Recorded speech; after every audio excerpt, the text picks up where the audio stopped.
Velho Testamento, lição número 49.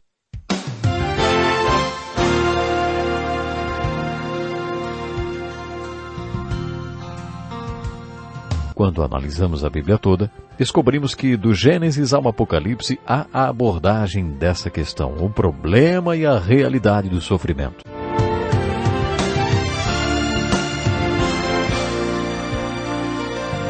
Talvez você tenha feito constantemente estas perguntas. Onde posso encontrar refúgio num mundo cheio de conflitos? Ou, como e onde posso encontrar força para vencer nesse mundo que oferece tantas derrotas? Acompanhe agora com o pastor Edson Bruno mais um programa Encontro com a Palavra.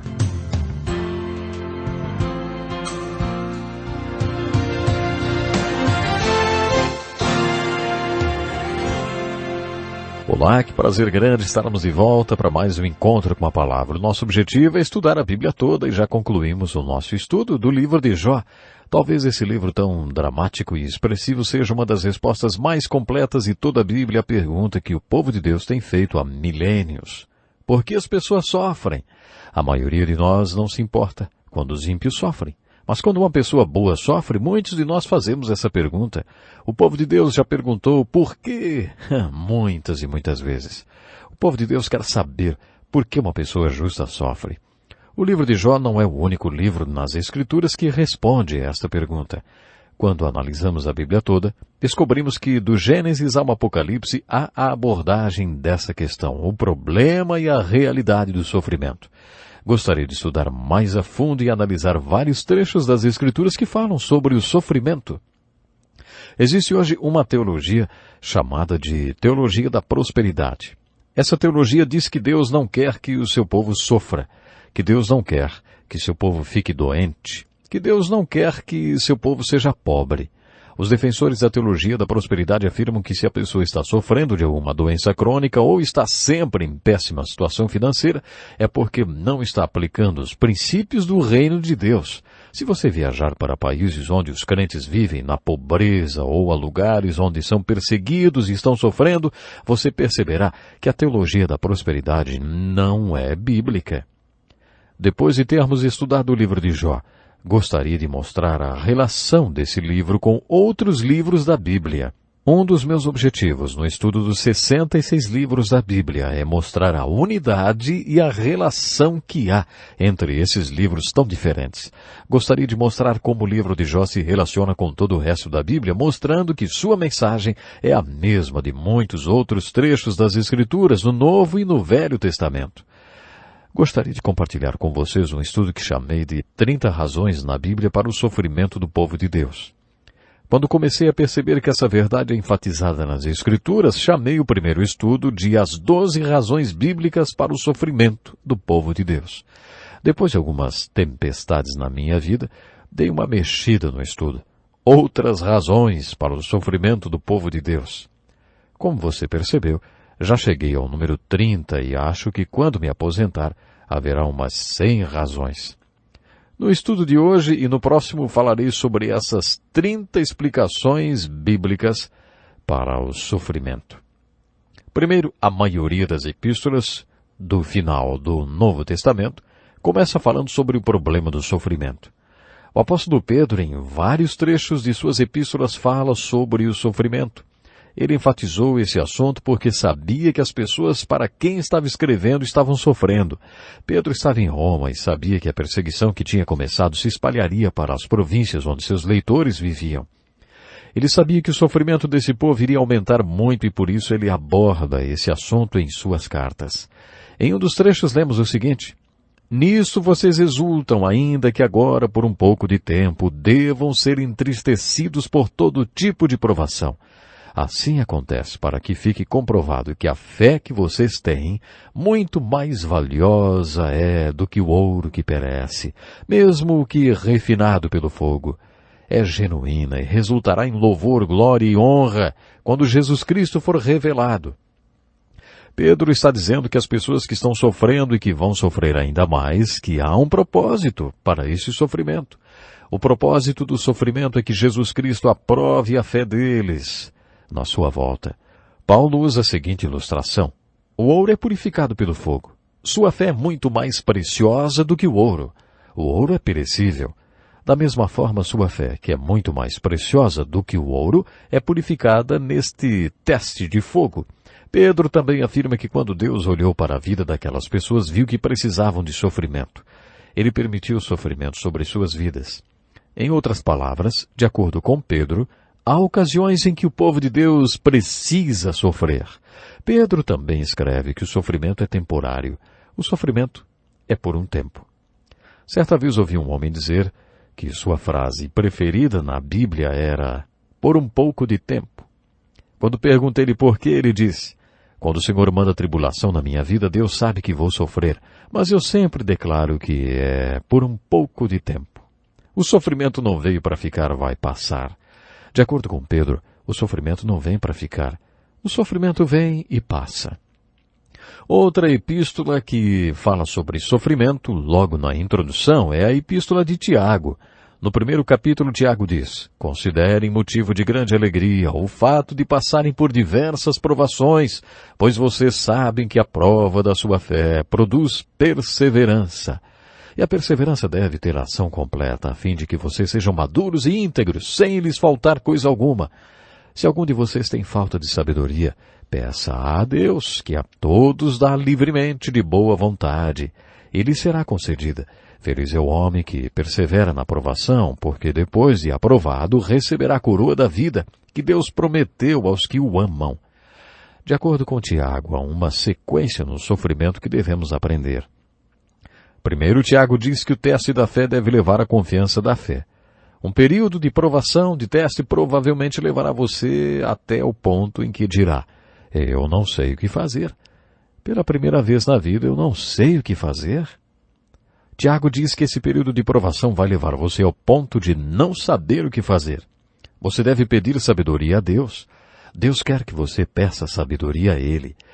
Portanto, de acordo com Tiago, existe uma cronologia ou uma sequência que deve ser seguida durante o sofrimento. É essa a abordagem que Tiago faz do sofrimento. O apóstolo Paulo sofreu muito e por isso tem muito para nos falar. Nos versículos da introdução da segunda carta aos Coríntios, Paulo também está falando com pessoas que estão sofrendo. Ele próprio tinha acabado de passar por uma experiência muito difícil. Esse período da vida de Paulo refere-se ao seu apedrejamento na cidade de Listra, quando foi deixado como morto. Paulo está escrevendo aos Coríntios sobre o sofrimento dele e da igreja, quando disse: "Bendito seja o Deus e Pai de nosso Senhor Jesus Cristo, Pai das misericórdias, e Deus de toda consolação, que nos consola em todas as nossas tribulações, para que, com a consolação que recebemos de Deus, possamos consolar os que estão passando por tribulação." Nessa linda passagem, Paulo está apresentando Deus como a fonte de todo consolo verdadeiro. Muitos de nós passamos pela vida sem descobrir isso. Simplesmente não sabemos que há consolo no próprio Deus. Na maioria das vezes, o sofrimento nos leva a Deus e aí, então, fazemos essa maravilhosa descoberta. É possível conhecer a Deus de uma tal maneira que o relacionamento que mantemos com Ele torna-se uma fonte de consolo. De acordo com o apóstolo Paulo, no simples fato de conhecer a Deus, já encontramos um consolo preciso. Deus está conosco e é a fonte desse consolo. Deus não quer que seu povo viva sem descobrir que Ele está sempre presente. Às vezes, Deus permitirá um sofrimento para que seu povo faça essa descoberta maravilhosa. Deus é a fonte de todo consolo. É possível que sejamos levados por Deus a sofrer de uma maneira que apenas Ele possa nos consolar. Às vezes ninguém sabe que você está sofrendo, só Deus. Outras vezes nosso sofrimento é tão pessoal e particular que nos colocamos em uma posição de autoconfinamento, isolados, fechados para o mundo. Quando isso acontecer com você, descubra que Deus está presente e pode consolá-lo. Nesse texto, há uma outra explicação para o sofrimento.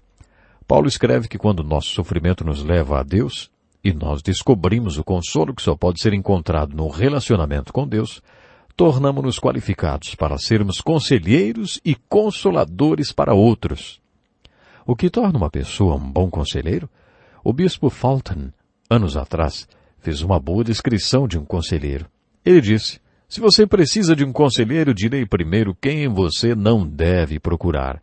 Não procure um jovem porque ele não viveu o suficiente para ser ferido e por isso não terá compaixão. Ele virá com um monte de teorias. Por isso não procure um jovem. Não procure uma pessoa que tem o mesmo problema que você e que ainda não tem encontrado solução. Se você está tentando salvar seu casamento, não procure uma pessoa que já está no 3º casamento abalado. Se você está buscando um bom conselheiro, ache alguém que já passou pelo mesmo problema que você, mas que resolveu o problema. Essa é a pessoa certa para aconselhar você. O apóstolo Paulo afirma que quando Deus permite o sofrimento que o leve a Deus, o sofrimento que o forçou a procurar consolo que só pode ser encontrado nele, é possível que você encontre alguém sofrendo as mesmas coisas pelas quais você passou, e aí você poderá levar essa pessoa à fonte do consolo. Um evangelista é como um mendigo mostrando a outro mendigo onde o pão está. Um conselheiro é uma pessoa ferida dizendo a outra pessoa ferida onde está o consolo. É só isso que torna uma pessoa uma boa conselheira? O sofrimento? Não.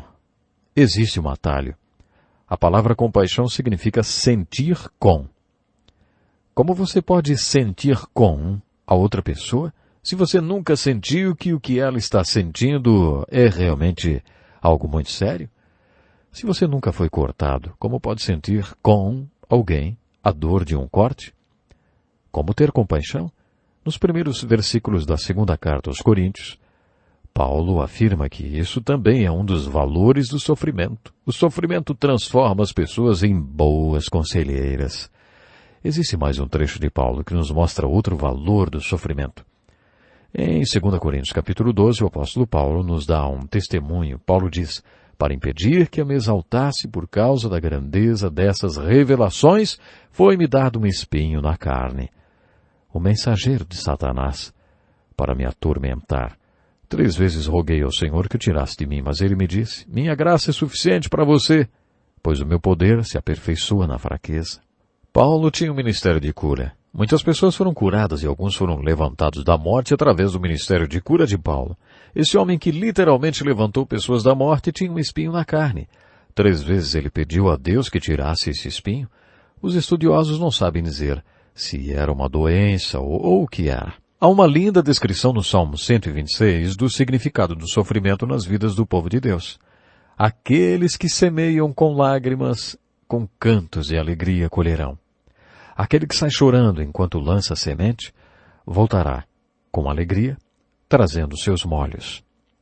Essa é uma prescrição da lei bem conhecida de semear e colher, muitas vezes citadas nas Escrituras. As Escrituras declaram que nós colhemos aquilo que plantamos. Nessa passagem, entretanto, a semeadura é o sofrimento e as sementes são as lágrimas. De acordo com o Salmo 126, quando você espalha lágrimas por causa do seu sofrimento, você está semeando sementes preciosas. A boa notícia, de acordo com esse salmo, é que um dia você vai se alegrar trazendo com você os seus feixes ou o fruto do seu sofrimento. Em outras palavras, o seu sofrimento, sua semeadura, levará você a uma colheita. Temos lições que aprendemos diárias, nas quais crescemos espiritualmente como resultado direto do nosso sofrimento. Essas bênçãos espirituais são os feixes que colhemos, que cresceram como resultado das sementes e lágrimas que semeamos durante o sofrimento. Os salmos falam muito sobre sofrimento. Nos primeiros versículos do Salmo 4 lemos: responde-me quando clamo, ó Deus, que me fazes justiça. Dá-me alívio da minha angústia. Tem misericórdia de mim e ouve a minha oração. Mais uma linda explicação, porque o povo de Deus sofre. Dá-me alívio na minha angústia. Olhe para trás na sua vida e responda: quando foi que você mais cresceu na sua vida espiritual, hein? Foi em tempos de prosperidade e de bênçãos? Ou foi em períodos em que você estava sendo testado? Você não tem que ser testado para crescer, mas muitos de nós só realmente crescemos quando estamos sendo testados. Eu me lembro de um homem muito temente a Deus que estava me orientando na minha caminhada de fé. Durante um de nossos encontros, estávamos discutindo sobre como podemos realmente conhecer a Deus. Ele tinha me dado algumas dicas que funcionaram e eu estava falando para ele como se o conselho tinha dado certo. Eu disse para ele: ei, o meu copo está transbordando. Aquele homem de Deus me disse: qual é o tamanho do seu cálice? Não precisa de muito para um dedal transbordar, não é? E aí ele me deu outro conselho. Por que você não pede a Deus para transformar o seu dedal em um copo, e depois o copo em um balde, e depois o balde em um verdadeiro caminhão-tanque? Eu era tão jovem e tão imaturo. Eu fiz aquela oração. Você sabe como Deus transforma o seu dedal em um copo, e um copo em um balde, e depois de um balde em um verdadeiro tanque, um caminhão-tanque? Sofrimento. É assim que Deus trabalha. Então eu fiz aquela oração. Senhor, aumenta a minha capacidade para conhecer o Senhor, para amá-lo, adorá-lo e servi-lo. Como você acha que Deus vai aumentar a sua capacidade para fazer essas coisas, hein? Como é que Deus nos estica? É através do sofrimento. É isso que Davi está nos dizendo no Salmo 4, verso 1. Nos 6 primeiros versículos do Salmo 3, Davi nos dá outra razão bíblica para o sofrimento. Quando escreveu esse salmo, Davi estava passando por uma grande tribulação. Ele disse: são muitos os que dizem a meu respeito, Deus nunca o salvará. Todo o país se virou contra Davi. Ele estava fugindo de Absalão, seu filho, que tinha colocado toda a nação de Israel contra seu pai.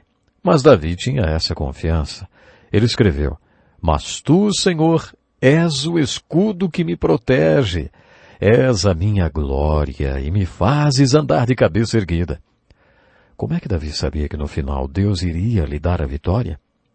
Ele nos diz: ao Senhor clamo em alta voz, e do seu santo monte ele me responde.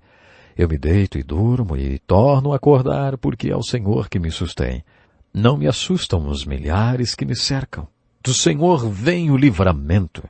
O que Davi sugere para quando estivermos passando pelo sofrimento é muito simples. Ele sabia que Deus o livraria naquele momento, naquela circunstância, porque muitas vezes no passado, quando Davi estava em situações difíceis, ele orou a Deus e Deus ouviu sua oração e o livrou. O que Davi está dizendo é que quando você estiver no meio de uma situação bem difícil, terá oportunidade para provar a Deus e desenvolver-se. É o que você pode chamar de um marco do milagre. Deus precisa de um milagre. Tire-me dessa situação. Deus, eu preciso de um milagre para resolver esse problema. Cada vez que você clama a Deus, Ele vem até você. Você não entra em pânico quando passa por dificuldades, porque sabe que Deus já ajudou você antes e provavelmente Ele vai fazer isso outra vez. Você tem os marcos de milagres que encorajam e fortalecem a sua fé. Como seria se você não tivesse dificuldade alguma, se não tivesse nenhum marco de milagre? Você não precisaria de Deus. Lembro-me de uma moça que uma vez me procurou como seu pastor. Ela tinha acabado de se converter e disse: olha, eu me pergunto se realmente me converti. Eu perguntei a ela: o que está acontecendo? Ela respondeu: quando me converti, quando nasci de novo, pensei que o céu se tornaria mais azul. O verde seria mais verde, os pássaros cantariam mais. Mas você não imagina, pastor, os problemas que eu estou enfrentando hoje. Eu me pergunto se realmente sou crente. Por que será que existem tantos problemas aparecendo agora? Em Hebreus capítulo 12, há uma linda passagem que nos diz que circunstâncias difíceis não indicam necessariamente que você não é convertido. Pode ser que seja exatamente o contrário. As dificuldades podem significar que Deus está confirmando e afirmando que você é filho, especialmente se essa dificuldade é criada por você mesmo. Uma das explicações para o sofrimento, entre tantas, é que você está colhendo o que plantou. Nós, como crentes, colhemos o que semeamos, o que plantamos. No jardim da nossa vida, pode ser que plantemos a semente errada e aí colheremos os frutos errados. Como filhos de Deus, quando desobedecemos, Ele nos disciplina. Você já viveu a experiência como pai de estar passando e ouvir as crianças usando uma palavra ou vocabulário impróprio? Aí você diz para a sua esposa: se essas crianças fossem meus filhos, eu iria tomar uma atitude. E sua esposa responde: esses aí são os seus filhos. Então você vai e faz alguma coisa a respeito. Se não fossem seus filhos, você não se sentiria responsável. Mas se são seus filhos, aí você vai e toma uma atitude. Hebreus capítulo 12, versículos de 5 a 13, nos conta que Deus se sente do mesmo jeito em relação a você. Se você sai da linha, então Deus, porque o ama, disciplina você. Lemos o seguinte: suportem as dificuldades recebendo-as como disciplinas. Deus os trata como filhos. Ora, qual filho que não é disciplinado pelo pai? Se vocês não são disciplinados, e a disciplina é para todos os filhos, então vocês não são filhos legítimos, mas sim ilegítimos. O que o autor de Hebreus está nos dizendo é que esse tipo de sofrimento, de disciplina, é uma confirmação da nossa condição de filhos e filhas. Esse trecho também diz que essa disciplina vai produzir em nós um crescimento na graça e no caráter. A disciplina permitirá que participemos da santidade de Deus. Há muitas e muitas passagens como essa nas Escrituras. Essas passagens nos mostram as razões para o sofrimento. Todas elas dirão essencialmente a mesma coisa que o livro de Jó diz. O sofrimento do mundo existe com a vontade permissiva de Deus. As Escrituras não relacionam sempre sofrimento a Deus. O apóstolo Paulo diz que o seu espinho na carne era um mensageiro de Satanás. Paulo diz que o propósito da sua doença era humilhá-lo, mostrar-lhe sua deficiência e dar a ele uma chance de provar a eficiência de Deus à medida que Deus trabalhava através dele. Portanto, a doença entrou na vida do apóstolo Paulo com a vontade permissiva de Deus, da mesma forma que o sofrimento entrou na vida de Jó, para glorificar a Deus. Uma vez durante o verão, nos tempos de seminário, eu trabalhava na área de construção e tinha perdido meu emprego. Eu estava a quase 5.000 quilômetros da minha casa e não tinha salário para sobreviver. Quando finalmente voltei ao trabalho, sofri um acidente. Aconteceu uma coisa atrás da outra naquele verão. Eu vivia com uma família crente. Uma manhã, quando eu estava me sentindo muito desanimado, a dona da casa, uma mulher muito temente a Deus, estava dando um estudo bíblico na casa onde eu morava. Anos mais tarde, soube que essa mulher lançou um movimento para estudo da Bíblia que se chamava Estudo Bíblico em Comunhão. Bom, mas naquela manhã, depois que ela terminou o estudo, veio até o meu quarto para conversar comigo. Ela disse: "Você já está estudando a Bíblia há 4 anos, mas eu já vivo a Bíblia há 40. Quer saber o que está acontecendo com você?" Ela me mostrou esse versículo de Lamentações, capítulo 3. É bom que o homem suporte o jugo enquanto é jovem. É bom para o jovem passar por dificuldades. É bom passar por tempestades e ser testado. Por quê? Todos esses trechos da Bíblia nos dizem que o sofrimento produz bons frutos em nossas vidas. O sofrimento desenvolve o nosso espírito. O sofrimento produz santidade. O sofrimento fortalece nossa fé. O sofrimento confirma, sim, que somos filhos de Deus. Com todos esses trechos, você percebe que o sofrimento é um tema enfatizado nas Escrituras e que não está limitado apenas ao livro de Jó. Durante o nosso estudo, procure em todos os livros da Bíblia as razões para o sofrimento do seu povo. Programe-se para estar conosco no nosso próximo encontro com a palavra, quando vamos continuar a estudar as razões bíblicas para o sofrimento do povo de Deus. E eu lhe digo, Deus tem muito a nos ensinar sobre o sofrimento, e esta será mais uma oportunidade. Se você está passando por um momento difícil, confie em Deus. Aproveite esse momento e cresça cada vez mais. Deus abençoe e até o próximo programa. Que lição importantíssima. Obrigado, pastor Edson Bruno. Prezado ouvinte, coloque em prática o que você ouviu aqui.